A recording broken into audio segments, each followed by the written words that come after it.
All right, day 4 of the UFC 205 predictions. We're on to the second fight of the main card now. Cerrone, Kelvin Gastelum. Aside from that one blemish against Rafael dos Anjos, Cerrone has really been unstoppable. He won 11 of his last 12 fights, 8 in a row, and then his last 3, most recently defeating Rick Story with a crazy combination in the second round. There's actually a sort of Dragon Ball Z mashup video with the replay. Highly recommend you guys watch that. You can find that somewhere on the internet. Just do a little quick Google search. I'm sure you'll find it. It's really well done. But anyway, back to the fight.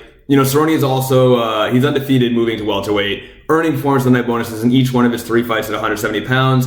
Basically, he looks really good. You would expect him to be the favorite heading into this one, and he is, but only slightly. I was actually really surprised by these odds because, you know, Kelvin Gastelum, he's sort of the perennial underdog ever since getting picked last in the Ultimate Fighter. He obviously went on to win that show. He improved to 10-0, but then sort of had an up and down sort of stretch of it lately. He lost to Tyron Woodley, beat Nate Marquardt, lost to Neil Magny, beat Johnny Hendricks. And it's worth noting that he's undersized in this one as well. You know, you might consider his struggles to make weight at times, the fact that Cerrone's moving up from lightweight to welterweight. You might think that Gastelum's actually the bigger guy, but he's not. He's pretty severely undersized. He's about 3 inches shorter than Gastelum. He has a 2-inch reach deficit, I guess. Cerrone has a 2-inch reach advantage.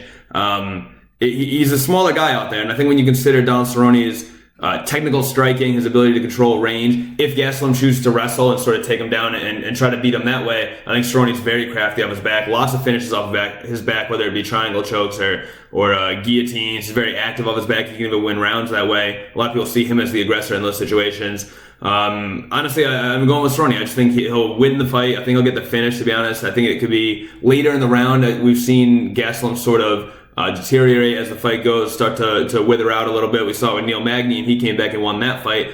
I think we could see Gastelum sort of wither and then see Donald Cerrone take advantage late. Either get a TKO by sort of pouring it on, or if the fight takes place on the ground, he could even get the submission late. But I do think he gets the finish. I think he wins. I actually think it's your best bet if you're a betting man. I think it's the best odds on the card. They're pretty much, you know, even money. So I do think that Cerrone wins, and I think that it's a pretty sure thing, to be honest, despite the odds being so close.